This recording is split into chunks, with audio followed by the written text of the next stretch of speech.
attitude through this. Surrendering, not to the pain, but to the lordship of God through your pain.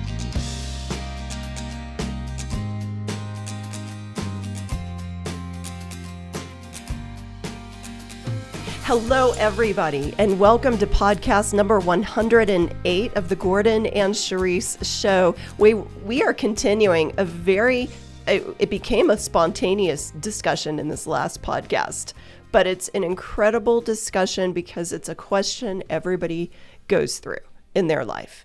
And it's something that we're really breaking it down on many levels, Gordon. And I don't know that we are going to stop this conversation anytime soon. There's just so many dimensions to this exact question. There is. And how many times do we have the emotional response, I don't deserve this pain.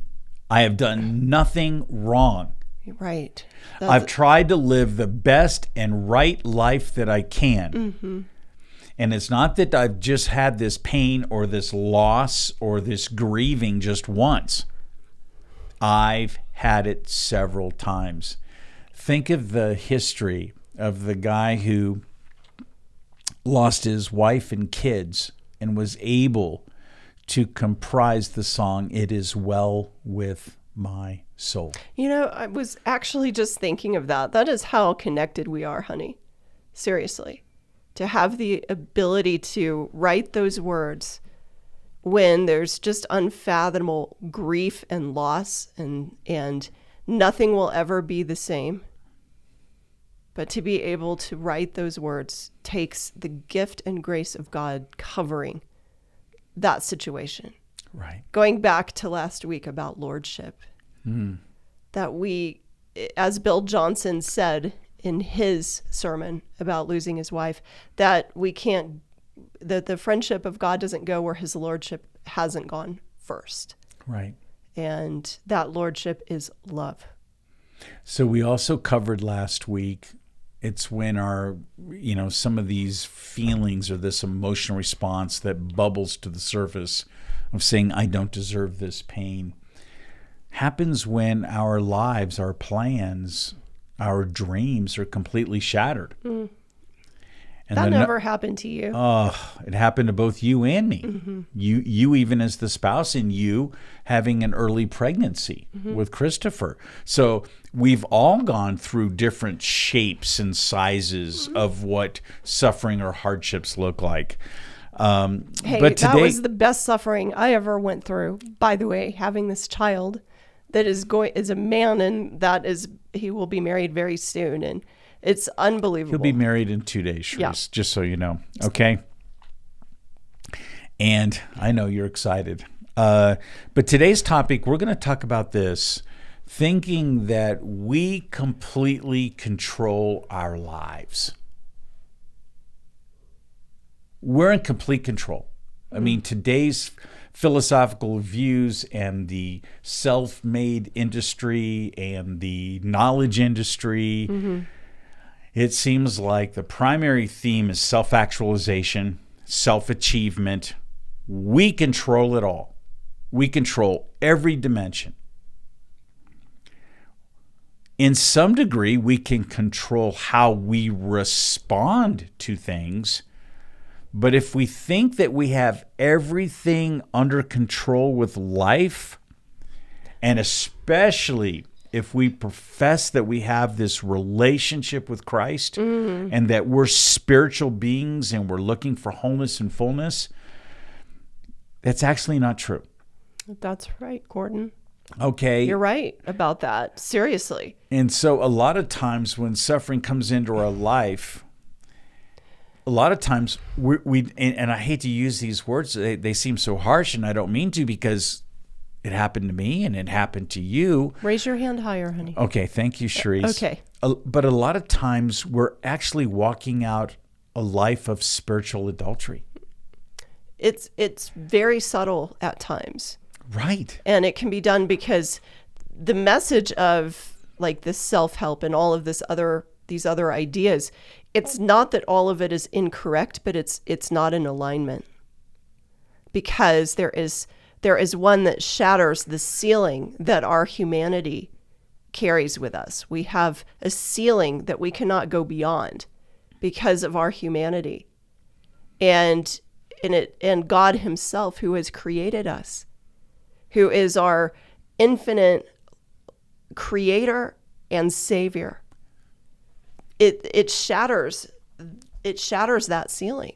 But the spiritual adultery, it's again very subtle, and some people don't use those words, but I think that you've got to call it what it is. Well, spiritual adultery is this. It's an elusive power. And you talked about when we reach the top of our humanity, we're trying to gain all the power that we can muster in every aspect of our life, including our mind, including how we process and what we can change and what we can control. And what it does is this spiritual adultery eventually takes our eyes off of that lordship of God. So when we take our eyes off of God, and we take our eyes and our resolve or commitment to experience the deeper parts of life, that's when we walk in spiritual adultery. And many, many people are doing it. In fact, that really leads to apostasy. And apostasy is when we just basically not just waver in our faith, we just dismiss it and give up on it. And we moved to this. We moved almost to a point of, God, I believe in you. I'm really more agnostic now. And you know what? I see that the universe can create things too. So and at the same time, now I'm moving towards universalism. And now I'm going to dip into dualism. Now we get off the track. And that's what happens with spiritual adultery when we think that we have complete control over our lives. And when we think we have that control and something comes in to upset it, a trial or a death or a medical diagnosis that we didn't want to hear, that's when those outbursts come out of, hey, I don't deserve this pain. That's right. And I can tell you on a practical level, a business level, this is another discussion I had with a client of mine who is a business leader and a woman, and we share some similar experiences, even though we're in two different industries. So you're an owner of a real estate brokerage, and you have 25 plus years experience. And by the way, everyone, my wife is extremely humble. She has the depths of wisdom with real estate, but the friend she's talking about is also a very good attorney. So you are all in the same age bracket, and you're similar experiences in two different industries, because both of us understand that in this season of society, one of our biggest challenges is managing emotions more than anything, managing emotions. And another client of mine actually made this crystal clear because COVID blew up their dreams. They moved here. It took years to get their dream home built. And then it broke their heart because they had to sell their home and move back to the state that they came from because his job led him back to where they came from. And this regret, seller's remorse, complete remorse of I had to leave my dream. And they can't duplicate that dream. They're coming back. COVID has calmed down. They can move here again, but there isn't that home. And then they got under contract on something else, and the reaction was so deep and so hard and so huge that they actually got out of the contract, kind of terminated their own dreams before we could even talk about it. They wanted out. And when after the dust settled from that decision of getting out of the second home because their dreams died with their first one, I really broke it down, and I asked, what do you think this is? What is this teaching you? What is causing all of this angst? And the response really was astounding for me to hear. It was, I feel like I've lost control. I've lost all control. And when somebody feels like that, they're spinning. Like they're spinning because, and then it can get really ugly if it's not put in in its proper context. They can sabotage themselves over and over again. But, feeling like there has to be a complete sense of control, again, going back to that spiritual adultery part, I think we're all wired in society to have control, but the disappointment is that we really can't control these things that are world events, physical events, losing loved ones, things that are so far beyond our control. Right. Our control is our choice on how we respond. It is. That's so true, Gordon. Right. That's exactly right. That's in its proper place. Well, the other message I think that comes out of this fact that when we feel like we have complete control in our life is that pride enters in. And pride can be like locusts that devour our spiritual harvest. They eat away at everything we have. All the gains that we have with spiritual maturity, all the gains that we've had even with trials and temptations, all the gains that we've had when pride comes in, expect to fall. And that's something we have to watch out for. Yes. Okay, here we are, the people that are sharing this tremendous journey of almost 30 years with this platform and everything else. Listen. Well, you don't have 30 years in this platform, but you have almost 30 years in pain. Correct. That's what I meant to say. My mind is moving so quickly right now. Absolutely. And so, yes, we have many valuable points. Yes, we can share, again, several spiritual insights. But you know what? We also have to be aware of our own pride. And we don't want to develop pride and suffering. Okay? And we're not looking for more trials. We're just trying to keep our eyes on God. And when you do that, when you keep your eyes on Him, then that decreases that it's a sense of humility to do that. You have to practice that. That is not something that comes natural. Yeah, that's true, Gordon. Okay. The third thing I wanted to talk about, and you mentioned it at the close of the last podcast. You're welcome. And the word is hope. And Bill Johnson talked about this. He talked about if, even in death, if you don't have hope, you're just like everyone else. But if death is going to lose its sting, if you're going to have new beginnings, it's because you know and you are secured to hope. And hope comes through Jesus Christ. You have an eternal perspective. You have an inheritance. You have a promise of God. And one that transcends the suffering in this present moment. Yes, it does. And I agree with that. I agree. Can I read the Proverb 18:14 Yes, message? you may. Because I think it applies to this so much. It says, a man's spirit, and hey, this relates to women too. A man's spirit will endure sickness, but a crushed spirit who can bear? So there's something that's meant to bear up under the distress of your life. It may not be your body. It's your spirit. Yeah. We don't want to have a crushed spirit. We don't want the locust to come in to devour the fruit of the Spirit within us. We don't want those different things happening. It kind of translates to me that you have to go deeper than what your body is showing you. You have to go deeper than the soulish things that come into you, your emotions. You can't beat this on those two realms. It actually starts spiritually. And you and I have read this, so explain what T. Austin Sparks, we were reading about that. Well, he defines what is soul. It is reason, emotion, feeling, desire, and then, of course, choice or will. And here's what the enemy does. We do have an enemy. And the opposing forces of darkness are real in life. Okay? And this enemy reasons through our desires and captures our wills by deception. Mm-hmm. Now, deception is that place, that weaponized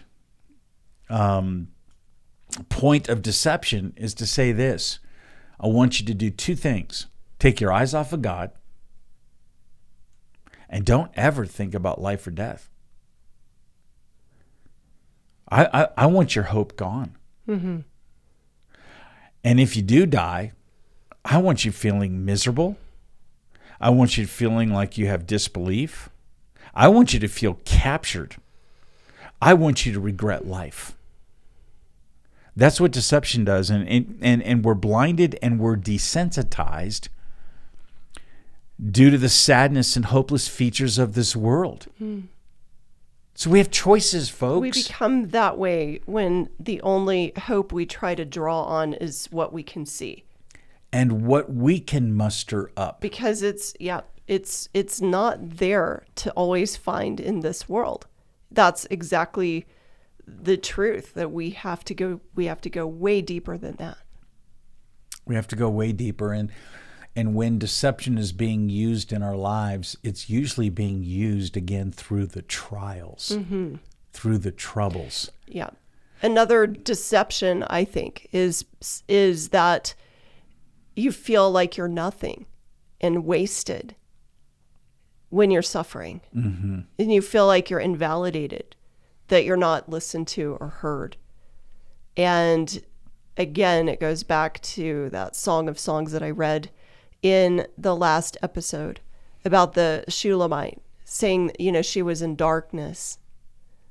She's unworthy to be loved. And the response is, yet you are so lovely. Just keep thinking about that over and over again.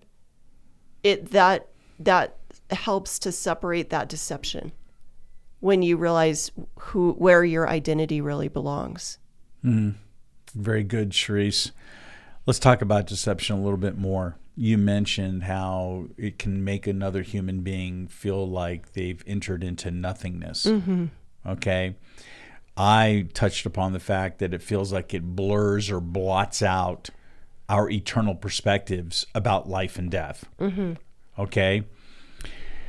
Then we move into this particular thing. Once deception creeps in and we're out of power and we have the attitude, I don't know how I'm going to get through this, or I don't deserve this pain. We're out of power. We've taken our eyes off of God. It doesn't feel like he has any power to help our circumstance. In fact, then we start believing in these features of trouble and illness and loss of the world. We start thinking God caused them. Right. Okay. We get deceived in that way. So where do we derive power? Where do we derive this vitality for life? This interpersonal power? It's when we manufacture our own version of idols. Mm. And is that real power? That's not real power. That's when we try to create a form of power that's beyond the mundane and hard parts of our life. Mm-hmm. We try to create something that's going to bring us a little bit of a spark, a little bit of inspiration, so what would a little be an bit of a dream. Example of that to you? Of an idol? Yeah, holding on to something like that we manufacture. Well, we know what it was in Scripture. It might be the bronze calf. In our lives today, it could be an idol in the heart. Mm-hmm. It could be, I'm really unhappy in my marriage. Okay, and if it's a man with a woman, for instance, then they might turn to pornography to get the love from something else, and that could become an idol. Or what happens is an idol can turn into an addiction to cope with the mundane things or the hard trials that one has to go through.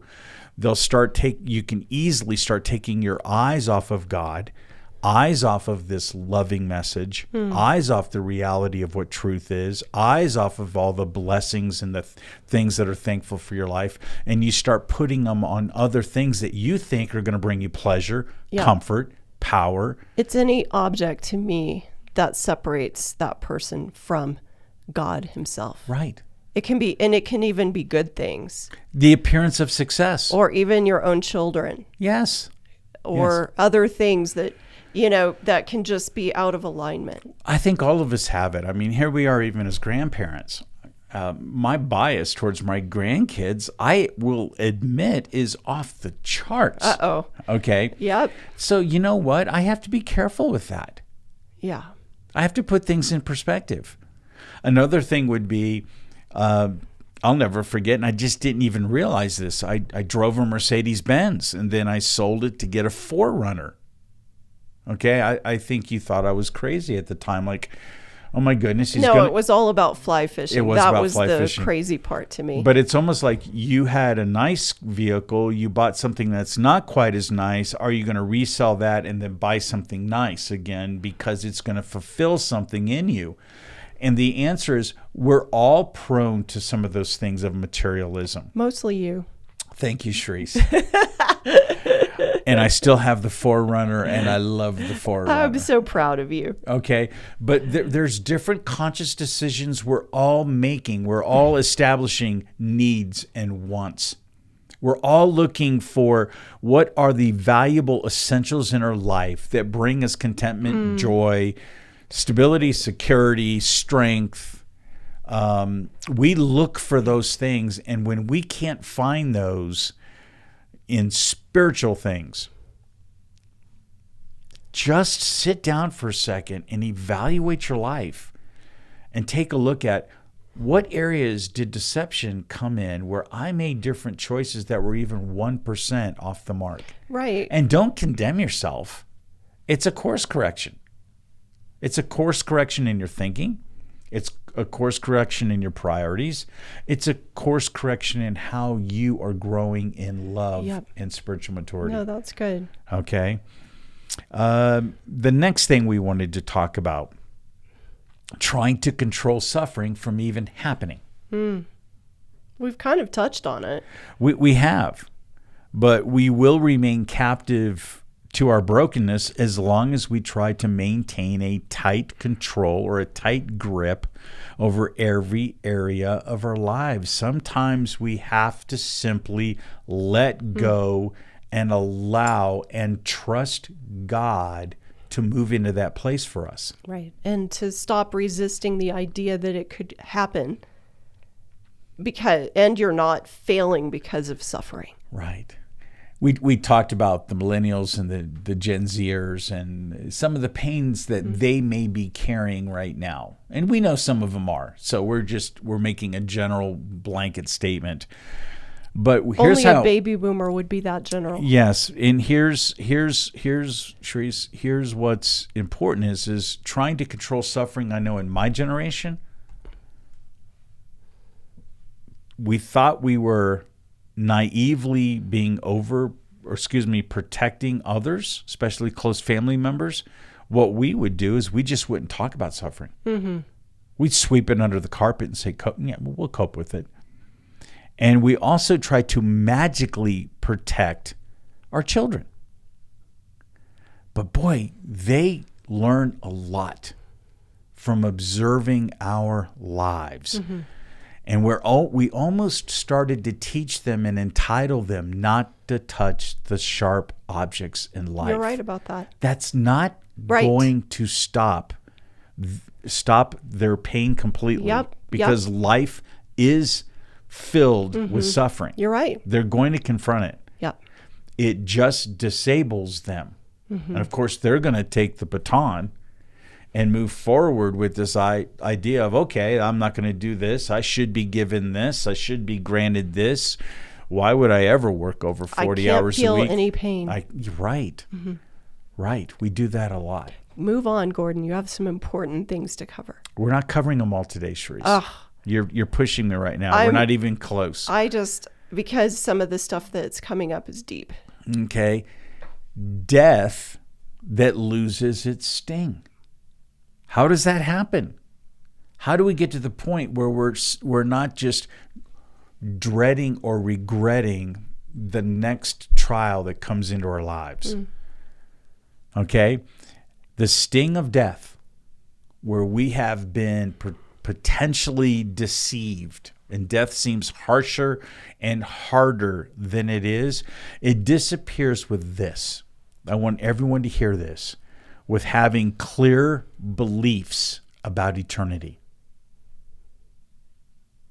When you have firm beliefs, and they're clear in your soul about eternity, that's when the sting of death no longer can affect you. Absolutely. Okay?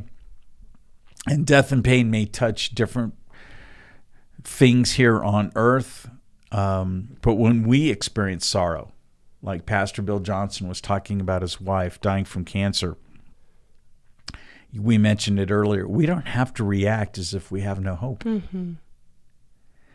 Part of our hope is that we believe in God. We're part of a family who will not lose anything about what life actually means. So we can deal with the context a little bit better with the suffering stuff that comes into our life uninvitedly. That's right. And related to that, I think that what life actually means is not pretending like death doesn't hurt. It's just grieving, though, through it with as one who has hope and who hasn't neglected their hope. Right? Right.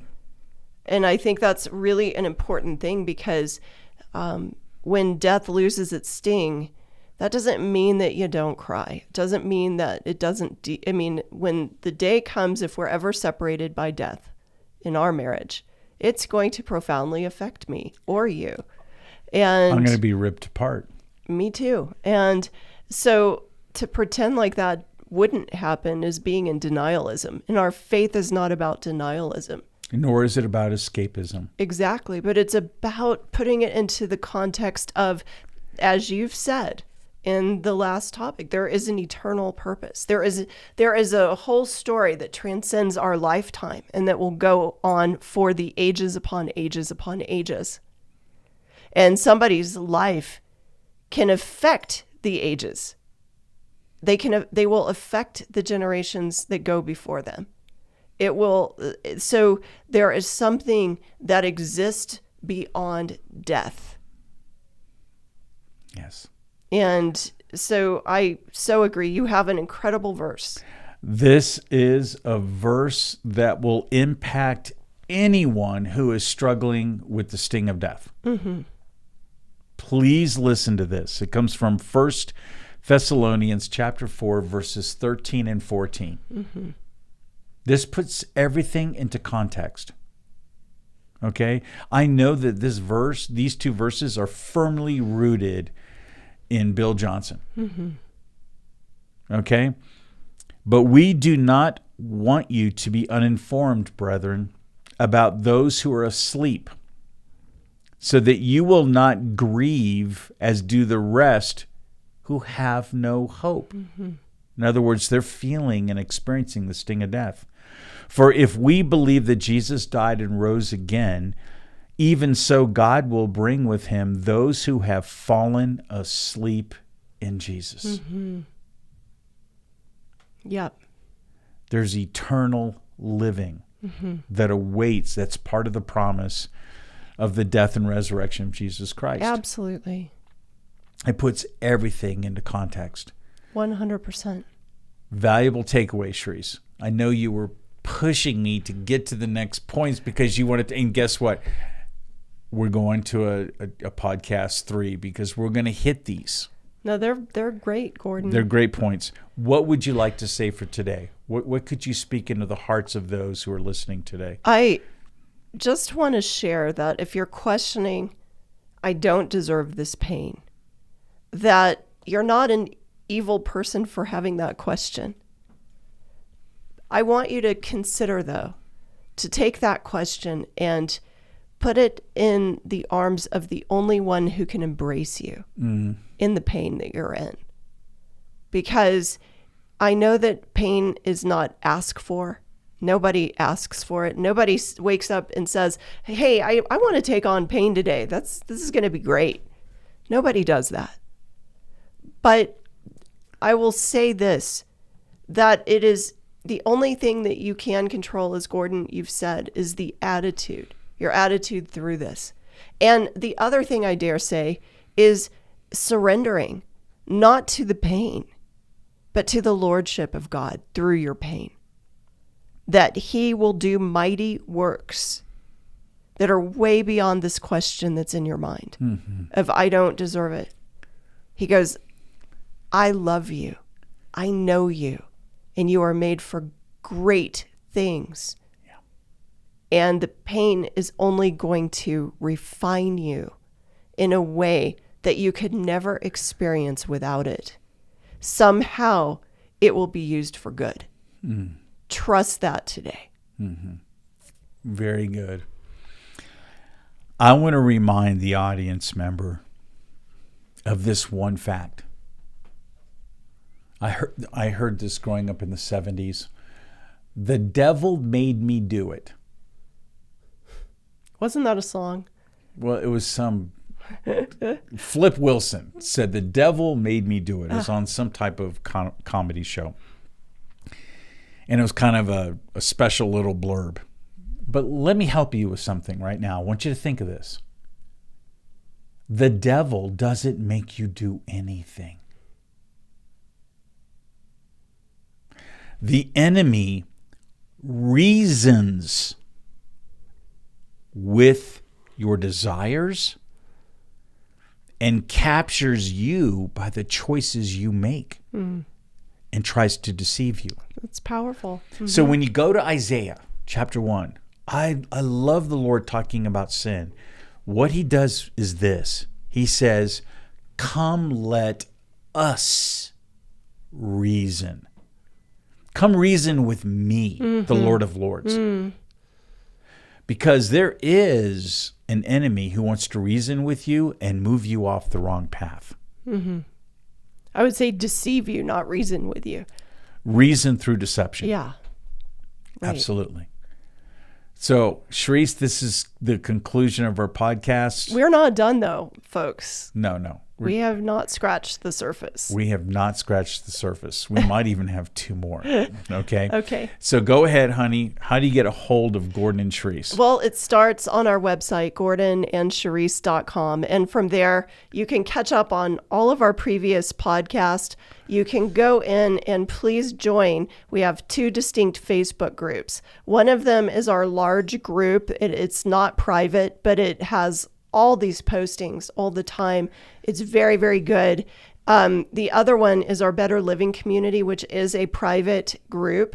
And it carries privacy because people on this page, we really want people to be a part of it and express themselves. And, we want you to be a part of, we want to hear from you. And yes, how you're working through the process in your own life. How do you see God working through your pain? How are you moving beyond these questions in your own life? So we're very active on those Facebook pages. Subscribe on YouTube, please. We need more subscribers on that. We need a lot more subscribers. Really helps. And you can go on our website. You can also on Amazon or our website, our book, Pursue Real Hope. It's really deep, and there are layers to it. We've had friends that have read it more than once, and they gain more and more insight as they go through those pages. Absolutely. So that's how you can get a hold of us, and we're here for you. We really are, because we're walking out, we're asking these own questions in our life, and we're walking out our own journey of faith. So thanks for listening, and thanks for being a part of our journey. Right. Each one of you. Right. We'll catch you next time. We'll catch you next time, Cherise. Thank you.